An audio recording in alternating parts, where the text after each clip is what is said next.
Kanyakumari, Karur, Krishnagiri, Madurai,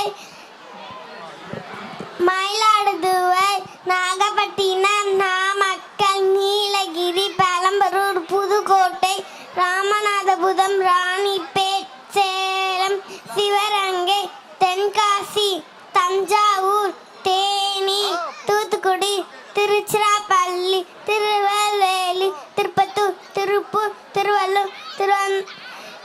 Tiruvannamalai, Thiruvarur, Vellore, Villupuram,